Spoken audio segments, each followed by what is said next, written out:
Hello, everyone, and welcome back to Super Saturday Nostalgia. I am the Athletic Geek, and I am joined, as always, Isaac Lee of ILH Studios. yes, and we are finally to the end of this first Superman arc. I shouldn't say finally, like in a bad way. It was a really good arc, but we're ready to move on from Superman at least. But yeah, if you'd like to key up your video streaming device or your DVD to follow along with us, we're watching Superman the Animated Series, The Last Son of Krypton, Part 3. I'll give you a few minutes to key it up. And if you are ready to go, you should be looking at the Warner Brothers logo right now. And if you're ready to follow along with myself and Isaac, press play now. This intro... Krypton go boom! Baby, now I'm flying. It's different scenes we saw last week. Superman! Superman! Ripping out stuff. Superman! Robots! Superman! Planes falling down because it's Superman!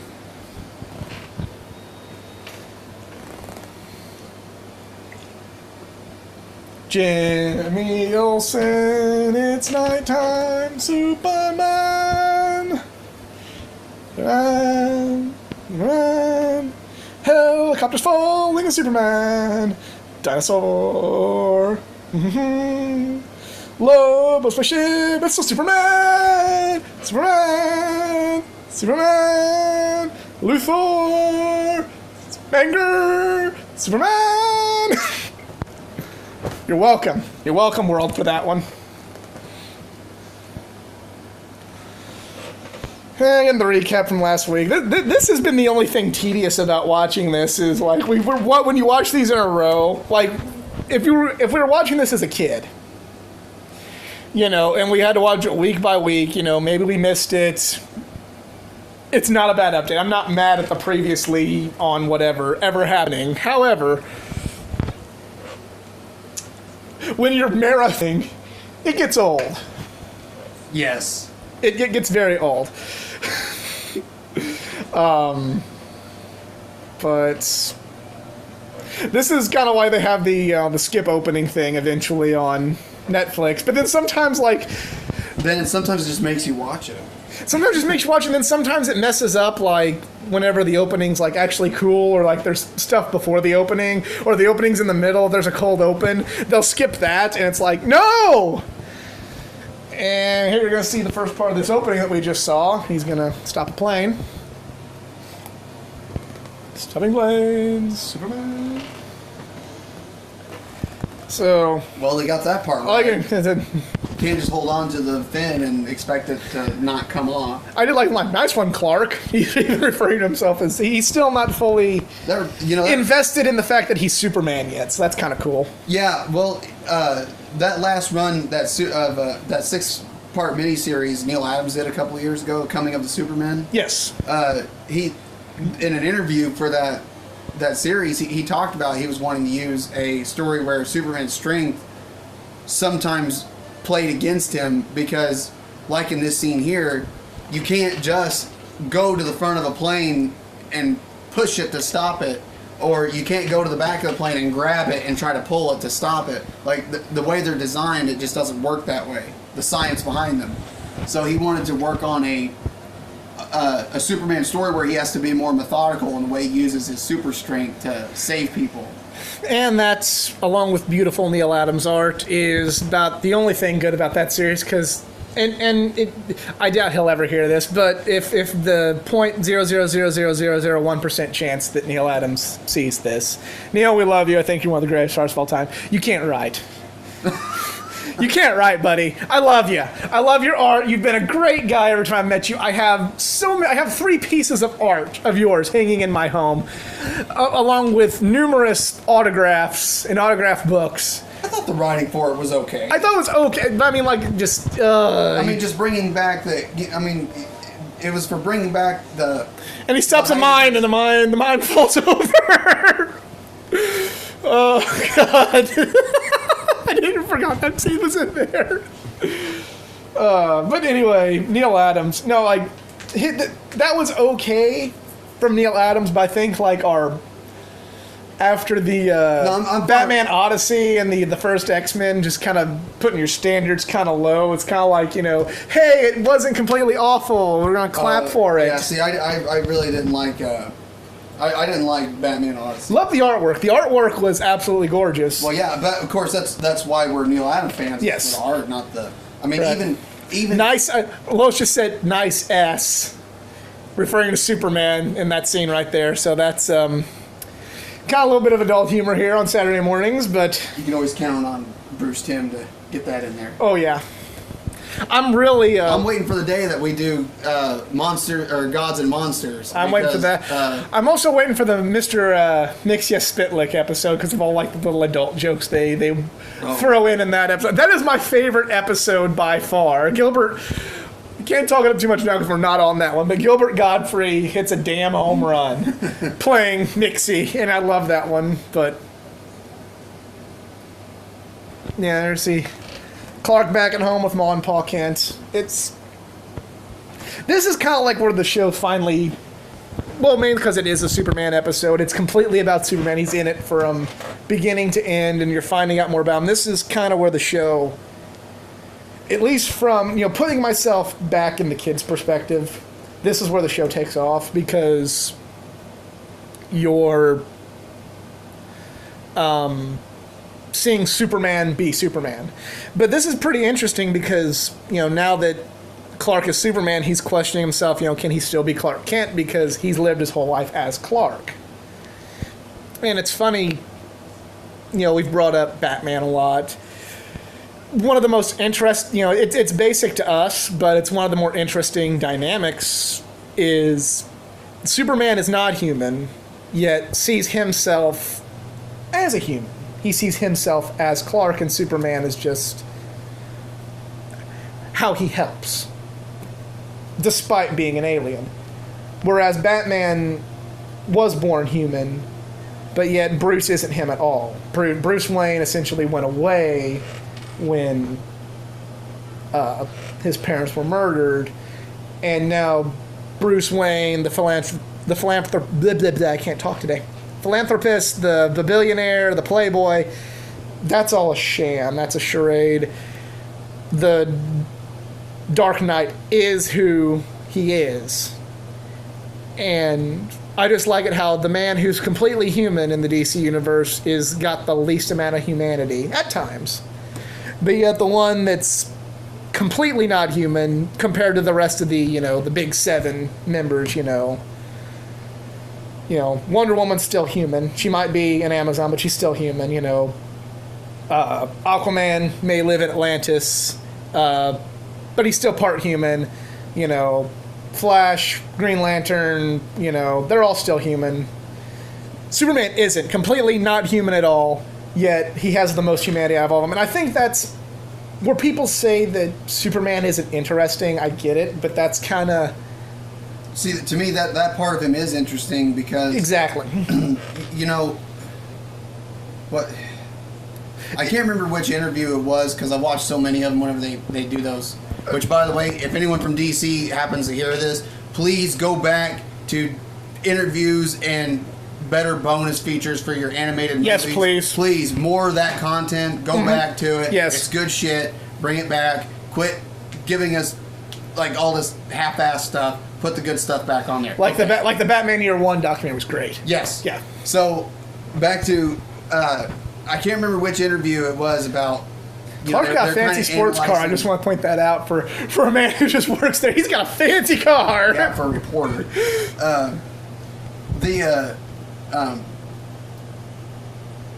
Someone was kind of analyzing all the heroes in Justice League, and it's kind of, ultimately, and this is one of the things I really do like about the character of Superman is the fact that he's the ultimate immigrant. Mm-hmm. So. I remember Gene Simmons actually on a documentary about Superman pointing that out. So that's pretty interesting. Huh. I'll have to try to find that. It was an A&E. It was an A&E like documentary about Superman. It came out around the time Superman Returns came out. So if you can find that, Little research for you, viewers. If you can find that, it's pretty cool. And Gene Simmons is an ultimate Superman fan. It's really cool. Well, the fact that it's an ultimate immigrant story where he's all about trying to embrace and trying to discover what it means not only to be human, but what does it mean to be, because let's face it, he may not have white in his costume, but Superman is ultimately like the American flag for right. Before Captain America, they're both paragon emblematic characters of the U.S. and and what its values are supposed to be. So with Superman, he's trying to always understand what that means. Keep those values when maybe as a whole the values aren't there anymore. But Wonder Woman is literally has this, but she's a foreigner and comes. But her story is not about being an immigrant.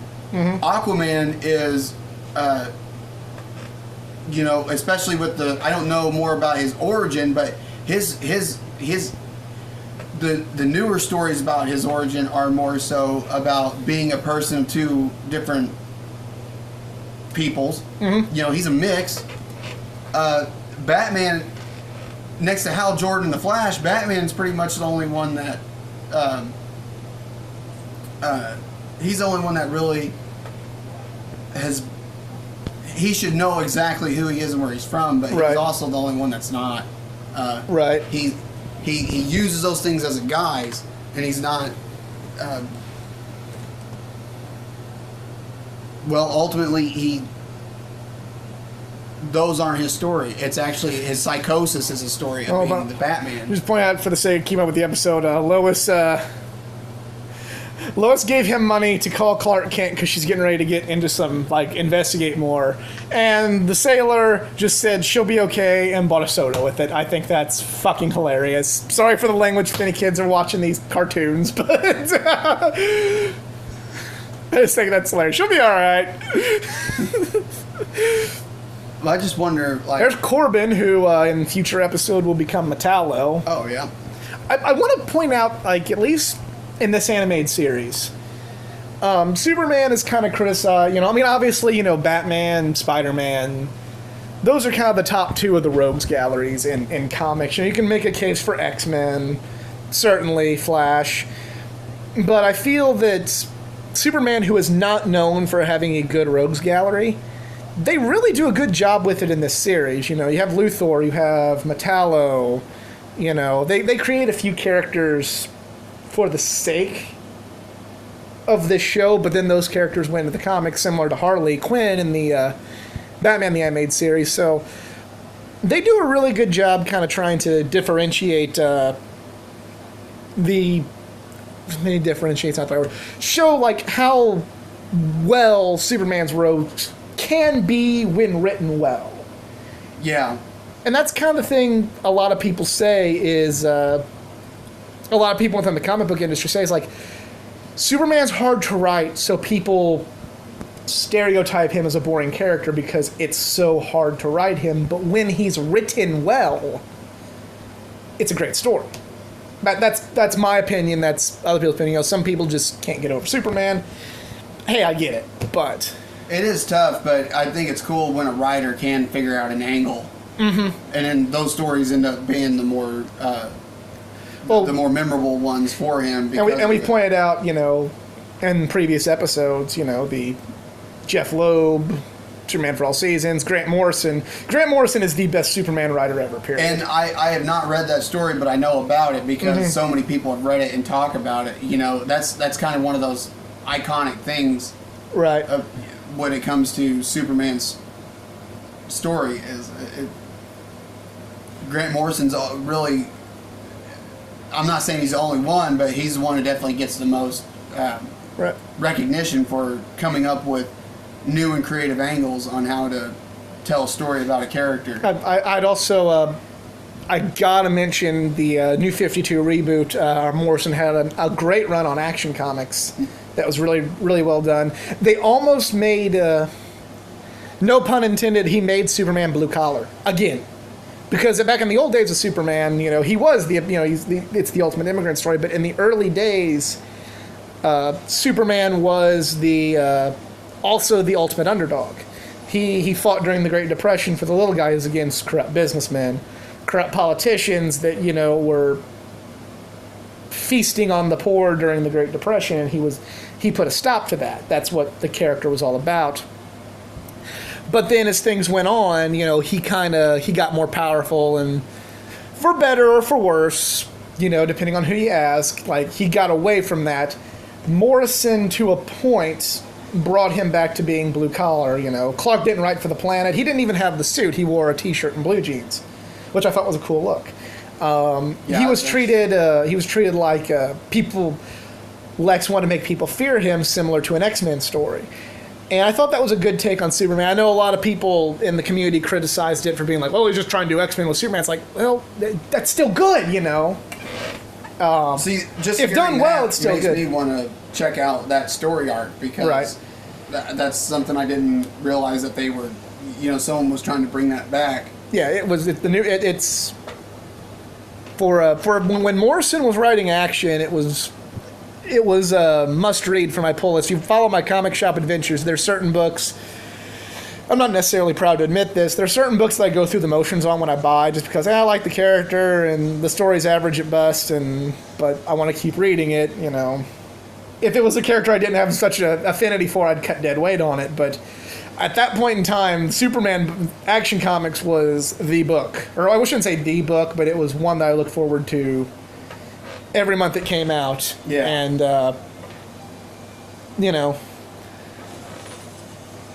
I'd say at the time of this recording, I enjoy the Superman stories being written by Peter Tomasi right now.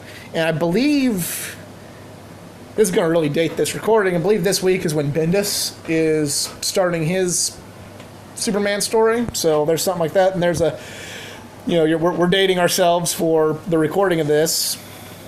Recording, not when it comes out. Spoiler alert, we don't watch these every week. This really, really,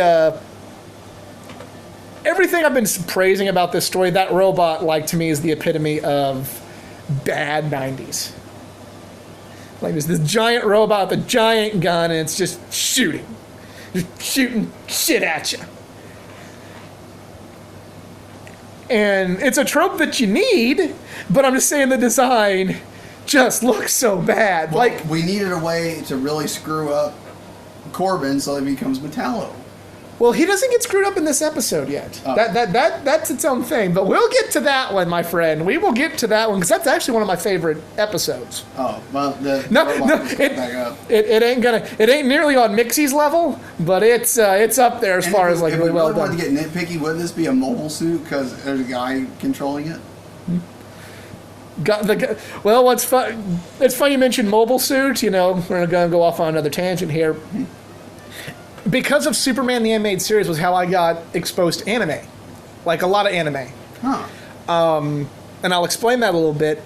Back when I first got Cartoon Network on my cable, I was in the 6th grade. And after school was Toonami, and I really didn't think much about it because I'm like, no, I don't want to watch. I didn't want to watch that when I got home. I wanted to watch other stuff. But I found out that the Superman cartoon from when I was a kid was on as part of the Toonami block. So I would just watch Toonami for the sake of this show right here. But then one day I ended up, just to kill time to wait, because there's nothing on. Just to kill time and wait, I would start watching the show right before Superman, which was this show where these guys would go from having black hair to blonde hair, and then just start screaming and throwing bursts of energy and just generally kicking ass. And if you haven't picked up on by now, that show's Dragon Ball Z. It got me hooked on DBZ. So from there, I get watch DBZ. I'm like, well, let me check out these others. And then you mentioned Mobile Suit. I got into a little bit of Gundam then. They had some of them were hard to follow because you catch them in the middle of the series. Big O was one of my favorite shows, and then that just got me. I'm not nearly as much of an anime fan as other people.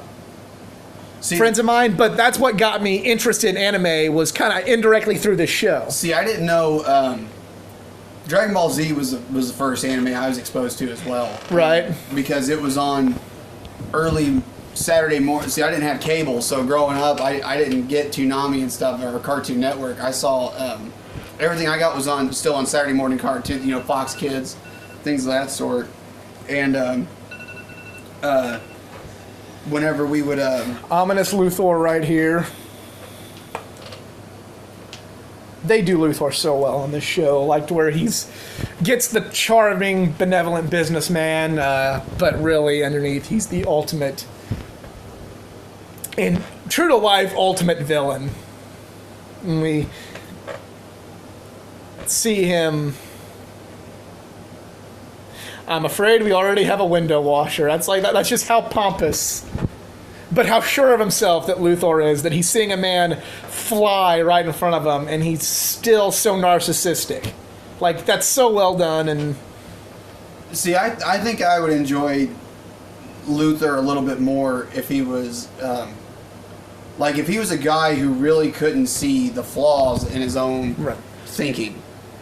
Like talking about how he owns Metropolis right now, but he's talking I own Metropolis. Well, what if he was a guy who thought that he was doing like a real service to Metropolis, but everything about the way he goes about it, like how the way he profits, the way he controls things through his status and power, I would like to see a version of him where he really doesn't, it's not just him being a total dick. Like, what if he's a guy who really thinks he's actually trying to be a really good dude, but he's so flawed, like he doesn't realize it. That would be, that could be good. Imagine Superman that isn't saying anything's wrong with this, because, this is... No, but imagine Superman trying to, level with a guy who thinks he's already doing... he really thinks he's doing the right thing. Right. But not for, selfish motives, but Superman's like, hey, this... what you're doing is not working, and I have to use my powers to clean up your mess. Right. And then he's like, no, fuck you, I'm the one who's got it all figured out, and I don't know. It's very... The reason this Luthor really... Some ugly aliens. Yeah, really resonates with me... Oh, and there's Brainiac. Brainiac's ship. Is because, that is the most true-to-form villain in comics. Yeah, there are crazy people that I think they're the Joker, but there are crazy criminals that are just nuts, but there's nobody that colorful as the Joker, or without diving too deep and hyperanalyzing, there's nothing like that. And Brainiac's heading to Earth. But there are people like Lex Luthor in the world who think, the world would just be better if everything would just be better if I controlled it. I'm smart, I'm rich, I can do it, if who cares if I gotta bend the rules? That's just... Interestingly enough, Batman's the same way. Mm-hmm. And it's gonna get really interesting when we cover the 3-part crossover with Batman Superman. But that is the end of the Superman story arc. And, whoo, boy, was it a long one to get through, but I really enjoyed taking a look back. But I'm ready for I'm ready for a different hero. But we'll take care of a little bit of get to the shilling phase, if you will. If you enjoyed this video or want to see other videos like that, please subscribe to the YouTube channel. Please like it and share it if you enjoyed this content. And if you like all things geek culture, not just comic books, but pro wrestling, anime, and much, much more, please like my Facebook page at facebook.com/athleticgeek89. athleticgeek89. My voice is about ready to get shot after all these. Isaac, anything you want to show? No, I had fun. Episode 3 was a lot of fun to sit through and discuss. I'm quite pleased with this one. All right. Facebook page, maybe some place where they can, look at something else you do, like artwork. Go back. You need to go back and watch episodes 1 and 2. Go like his Facebook page at ILH Studios. Look at his artwork, and if you'd like to, buy a commission. I'll take care of that for you. But thanks for joining. See you next time.